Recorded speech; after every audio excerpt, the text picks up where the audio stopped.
Good morning, everyone. I, Prashant Verma, is here to review two books today: Pride and Prejudice by Jane Austen, and the another one is Wuthering Heights by Emily Brunet. So, the first one which I am going to review is The Pride and Prejudice. So, the author was Jane Austen. Jane Austen was an English novelist known primarily for her six major novels, which interpret, critique, and comment upon the British landed gentry at the end of the 18th century. Austen's plots often explore the dependence of women on marriage in the pursuit of favorable social standing and economic security. Her works critique the novels of sensibility of the second half of the 18th century and are part of the transition to 19th century literary realism. Her use of biting irony, along with her realism, humor, and social commentary, have long earned her acclaim among critics, scholars, and popular audiences alike. With the publications of Sense and Sensibility, Pride and Prejudice, Mansfield Park, and Emma, she achieved success as a published writer. She wrote two additional novels, Northanger Abbey and Persuasion, both published posthumously in the 1818 and began another eventually titled Sedition but died before its completion. She also left behind the three volumes of journal writings in manuscript, a short epistolary novel, Lady Susan, and another unfinished novel, The Watson. Her six full length novels have rarely been out of print, although they were published anonymously and brought her moderate success and little fame during her lifetime. A significant transition in her posthumous reputation occurred in 1833, when her novels were republished in Richard Bentley's standard novel series, illustrated by Ferdinand Pickering and sold as a set. They gradually gained witty acclaim and popular readership. In 1869, 52 years after her death, her nephew publication of a memorial of Jane Austen introduced a compelling version of her writing career and supposedly uneventful life to an eager audience. Austen has inspired many critical essays and literary anthologies. Her novels have inspired many films. Now, introduction to The Pride and Prejudice.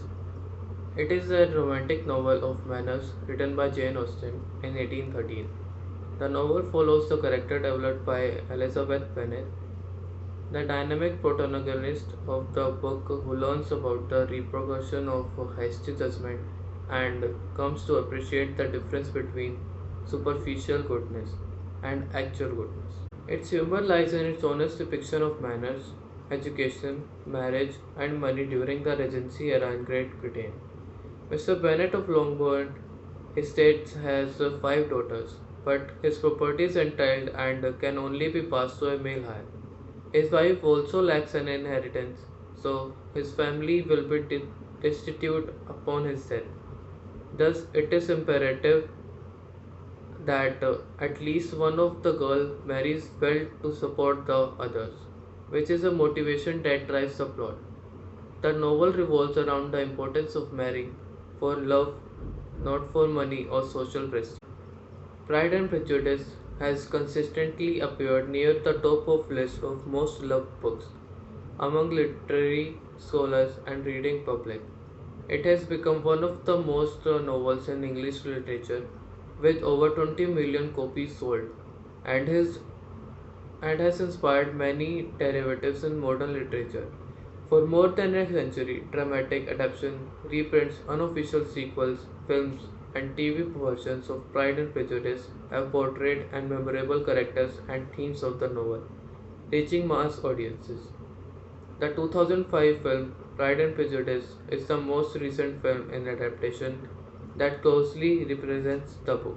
Pride and Prejudice is set in rural England in the early 19th century and it follows the Bennet family, which includes five very different sisters. Mrs. Bennet is anxious to see all her daughters married, especially as the modest family estate is to be inherited by William Collins, when Mr. Bennet dies. At a ball, the wealthy and newly arrived Charles Bingley takes an immediate interest in the eldest Bennet daughter, the beautiful and shy Jane. The encounter between his friend Darcy and Elizabeth is less cordial. Although Austen shows them intrigued by each other, she reverses the convention of first impressions, pride of rank and fortune, and prejudice against the social inferiority of Elizabeth's family, hold Darcy aloof.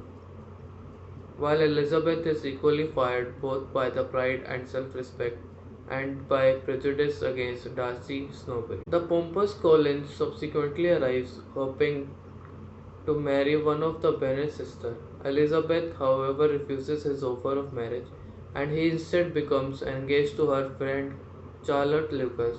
During this time, Elizabeth encounters the charming George Wickham, a military officer. There is a mutual attraction between the two, and he informs her that Darcy has denied him his inheritance. After Bingley abruptly departs for London, Elizabeth's dislike of Darcy increases as she becomes convinced that he is discouraging Bingley's relationship with Darcy, however, has grown increasingly fond of Elizabeth, admiring her intelligence and vitality. While visiting the now married Charlotte, Elizabeth sees Darcy, who professes his love for her and proposes.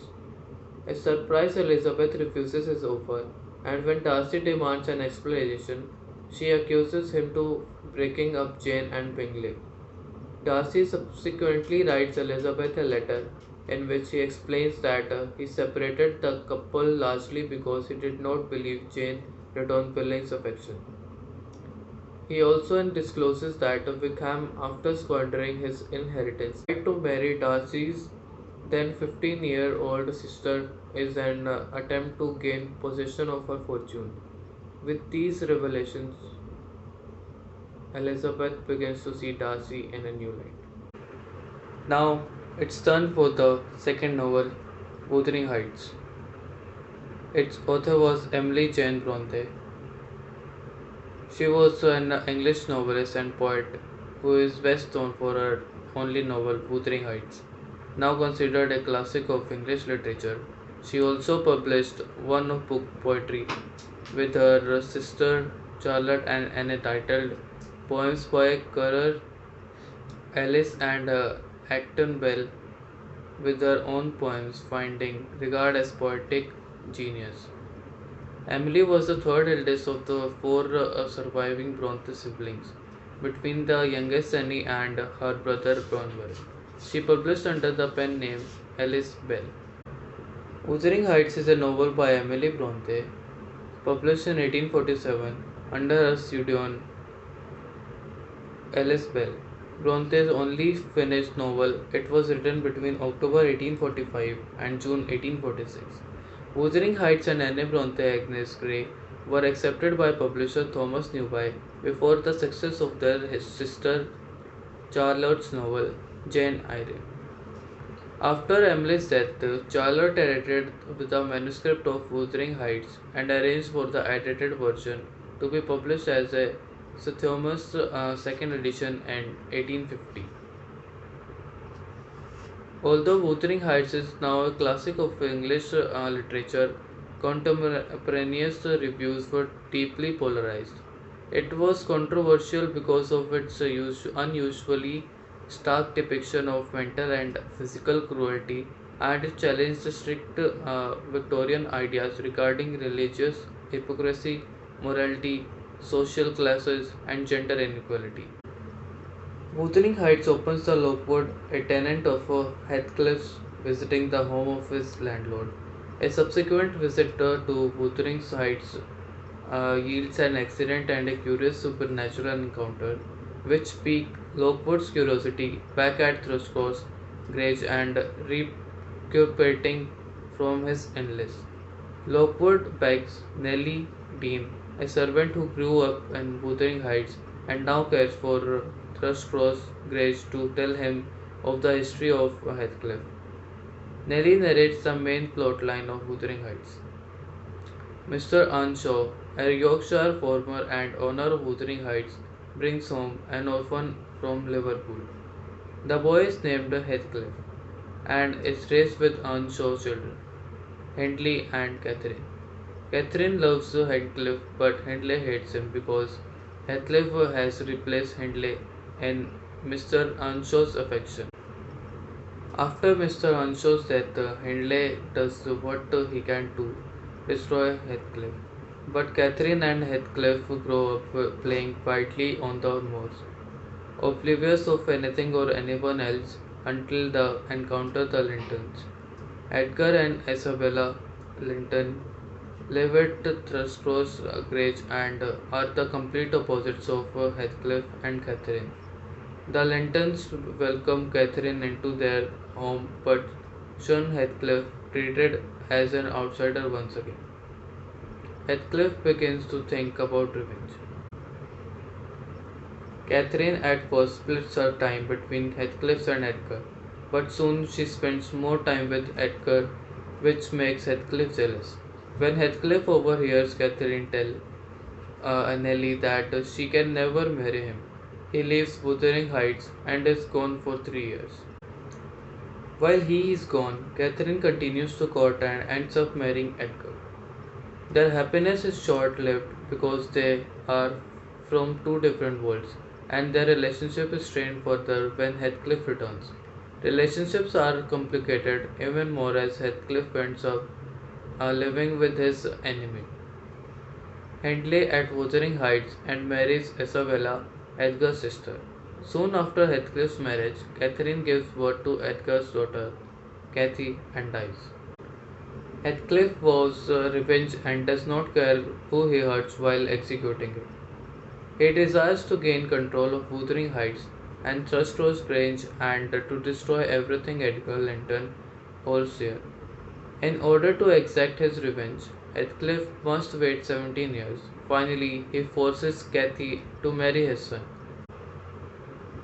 By this time, he has control of the heights, and with Edgar's death, he has control of the Grange. Through all of this, though, the ghost of Catherine haunts Heathcliff.